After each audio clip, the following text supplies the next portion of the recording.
Alright guys, Tardiness here back again today. Hope you're enjoying your day so far once again, and today we are going to talk about Dashy on the Chicago Huntsmen. Over the last few days, HECZ has been talking about, especially on the NRG Duo podcast with Andy Miller at the NRG guys, of course, like co-CEOs of that organisation right now, about Dashy on the Huntsmen, and how HECZ definitely needs to see some more performance out of him and some more grind and some more hard graft this season, and well, he's expecting a lot out of him in terms of professionality compared to what they saw when he was on the OpTic Gaming Los Angeles team the previous season, but also OpTic Gaming back in the day in Black Ops 4 when they of course did win that championship as well. Very intrigued to hear your thoughts in the comment section below on this one. Do you think that HECZ is going to be able to drill something into Dashy here? And if he does do that successfully, because of course Dashy's attitude problems have been a thing that we've talked about on this channel for the last several weeks, certainly can that make the Huntsmen potentially the best team in the game? They have all the pieces there. You know, if Dashy really gets his head in the game, I suppose, as he hasn't necessarily had for the last couple of seasons, as a number of professional players have already been talking about, especially Crimsix, of course, coming off that OpTic Gaming team throughout the Black Ops 4 season. If Dashy can get everything in gear, Huntsmen, of course, could be very deadly indeed, and I imagine they will be anyway. But if Dashy's in a good headspace and is grinding the game and grinding practice, well, you know, who knows what's possible. Like, if you guys enjoy the video, subscribe if you are new. As always, I would greatly appreciate it. It helps out the YouTube algorithm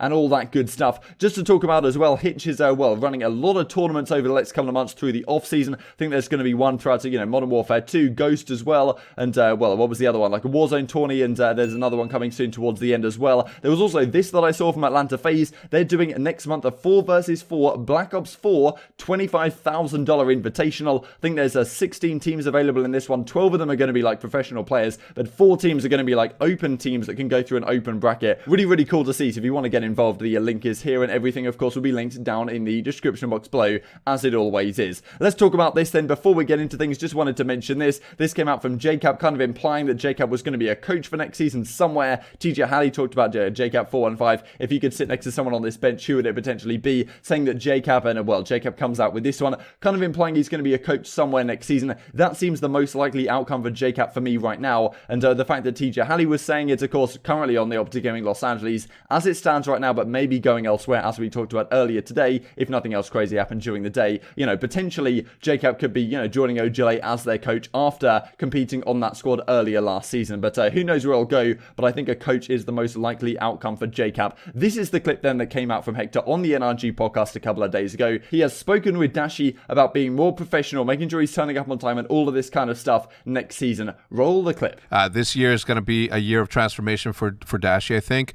You know, on the first go around, when it was Dashy, TJ, Crimsix, and Dashy, TJ, Crimsix, Scump, yeah, and Scump, you know, the kids played a lot, right? They were always late. Some of the times that they were late was almost Scump's fault, because both TJ and Brandon were staying at Scump's house, but Scump left them at his house and came to the practice here at the HECZ quarter. So I'm going to give them the benefit of the doubt there. But, you know, with the rumors of last year of Dashy being late, I made it a point to speak to him and his mom at the same time and explain to them the situation, right? Like, this is a franchise league in which, you know, millions and tens of millions of dollars are going in as an investment. So it's a more professional league, and we expect everybody to be professionals.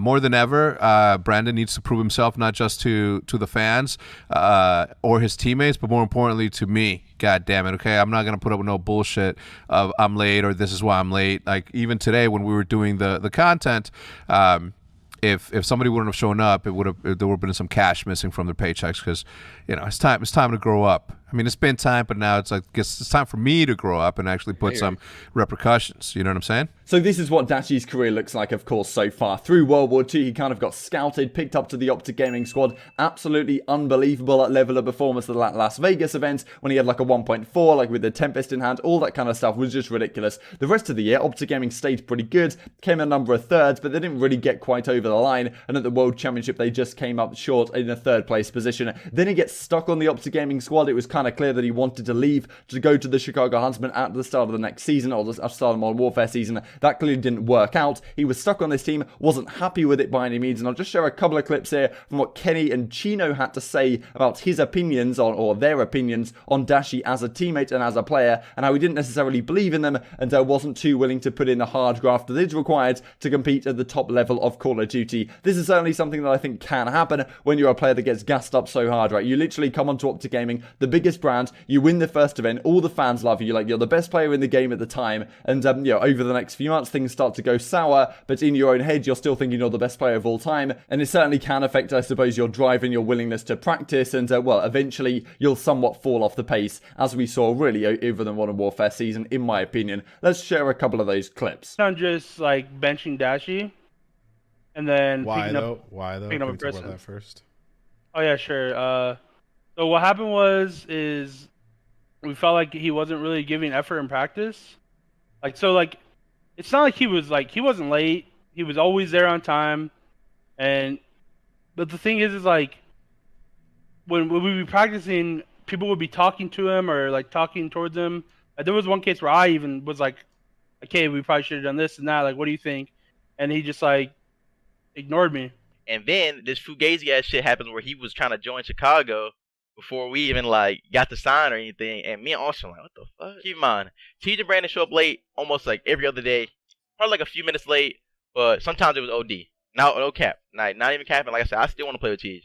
No cap, people show up late. So with all that being considered, Dashy is of course welcomed back onto this Chicago Huntsmen. Scump, Envoy of course, Formal, and Dashy is the team of 4. A scary one indeed, no doubt about that. Definitely a fantastic squad on paper. We talked about the other day how good they can be potentially compared to a squad like Atlanta FaZe, Dallas Empire, of course, Minnesota Rocket that have been confirmed so far. The New York Subline as well, Clayster, Mac and Zuma +1, potentially being Hydra as that 4th player. That's a scary team on paper. I mean, damn, this 4v4 environment is going to be incredibly competitive. It's going to be so hard, in my opinion, to be a dominant force in this situation because a lot of the top talent has been concentrated once again into, well, a smaller number of players on a smaller number of teams. So it's just going to be a phenomenal season, I suppose, from the spectator standpoint. Going to be very difficult for teams to actually dominate this season. And, well, Dashy's squad definitely has the opportunity to be one of the best teams in the game if Dashy can get to good form and also if he can get his headspace in the right place. And it seems like HECZ this time around is definitely going to try and crack down on that and make sure he is putting in the hard graft that is required. This came out as well from the Huntsmen. Oh, he's nasty,